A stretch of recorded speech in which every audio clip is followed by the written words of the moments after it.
first question I'd like to ask you is sort of an introductory question, where you both grew up, where you went to school, what you studied, just an introduction. Okay. Well, shall I begin, Olivia? Do. I was born in the old city of York in the north of England, where you have been, with its fine old cathedral and all the old buildings. And after that, I went to university in Cambridge, and I studied sciences. And it was during my time in Cambridge that I met your grandmother. And after that, well, we started planning our life together, and I took the examination, which was the examination which enabled me to become a diplomat. And I was born in the industrial city of Bradford in the north of England.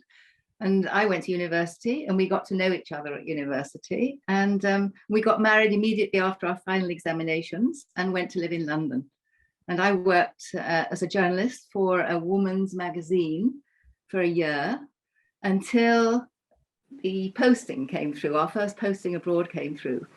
Of course. So the second question is how, why, and when Grandad became a diplomat. So you mentioned before that you took an examination that enabled you to become a diplomat. Could you elaborate a bit on that idea?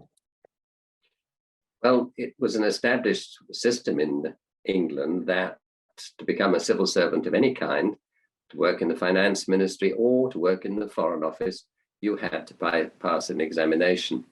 And it was quite a complicated examination. There were conventional papers you had to answer. And then there was a whole weekend of talking to people and working in meetings, pretend meetings. And then there was a final interview. So it was quite a lengthy process. I took the exam because we both thought going abroad as a diplomat might be a nice thing to do. And well, how did you see it? It just seemed very exciting, I think, to have the opportunity to work abroad and to live abroad, because in those days, very few jobs gave you that opportunity. I think nowadays it's completely different, but this was back in 1968 when hardly anybody worked abroad. So it just seemed a very exciting chance. So once you got there, once you were living in there and you sort of started to get used to being there, what were the things that surprised you the most? Like the first few things that can come to mind now? Well, of course, there was the whole exotic life of Asia. You know, everybody was dressed differently.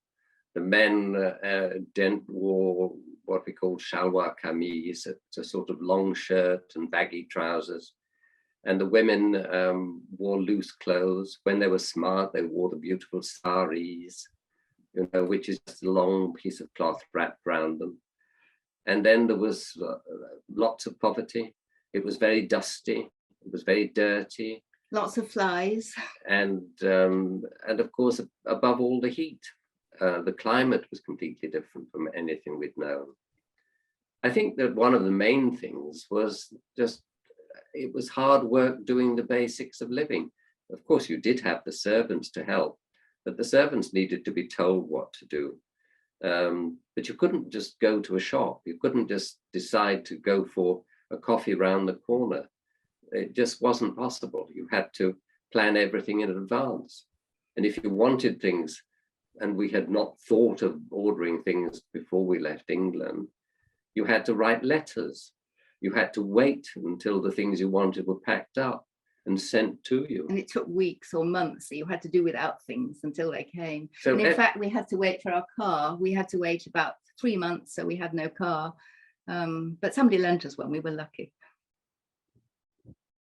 And talking about this, so just one thing about the servants, the fact that we had to tell them what to do, for me, was a problem because I had never really run a house of my own. I didn't really know how to run a house. It was a new experience. And so I didn't really know how to tell them what to do. So you can imagine it was difficult at first.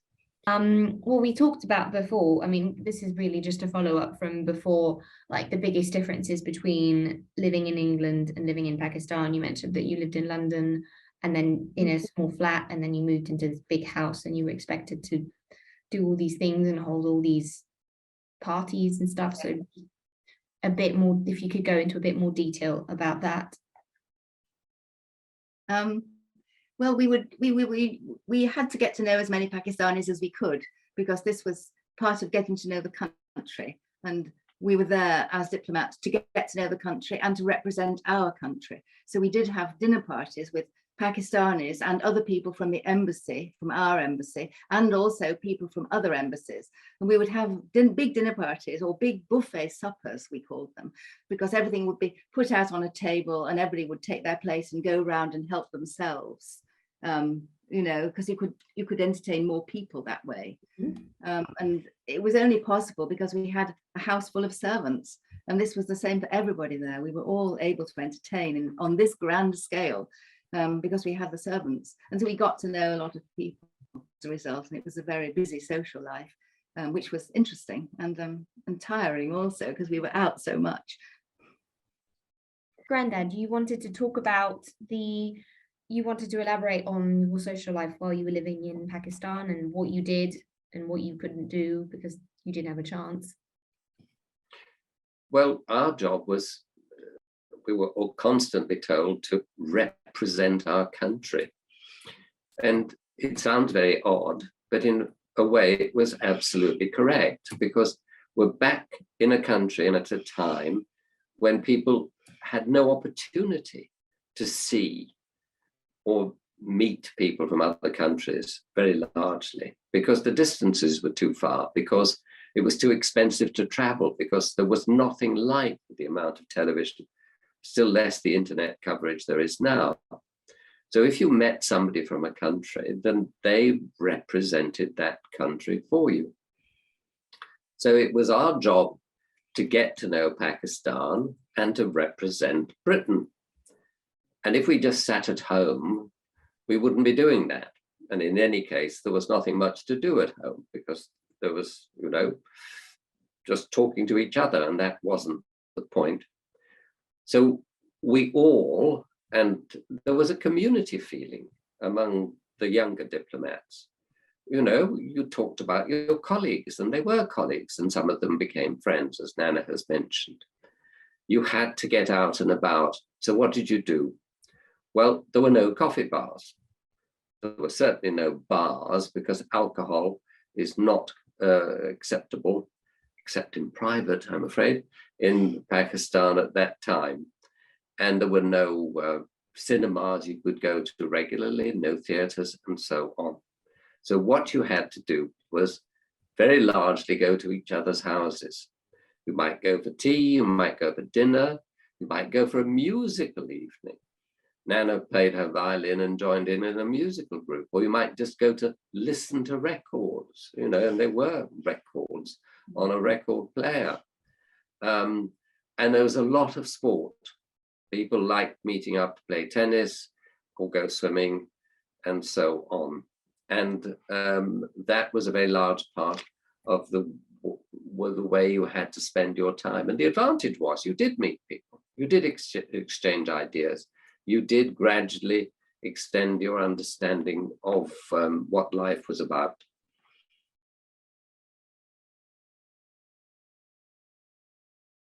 So you didn't find any big differences between life before and after the war? No. We flew back into the airport as well after the war. So even though it had been bombed, it was still, after the war, they got it functioning again quite quickly. And we didn't find any real differences in Pakistan at all, apart from the fact that they disliked each other even more. And there were various things that happened, Olivia, at the diplomatic level, the political level. As Nana says, the day-to-day life was not very different. But we're talking about this latest short war between India and Pakistan in December 1971. But come the 1980s, the enmity between the two countries had developed so far that both had become nuclear powers. So what was already a difficult and persistent confrontation became a potentially much more dangerous one. So the scars were deep, even though they weren't visible in day-to-day life. But it wasn't like going back to Ukraine after this war. I mean, when you go back to Ukraine after this war, it's going to be in ruins.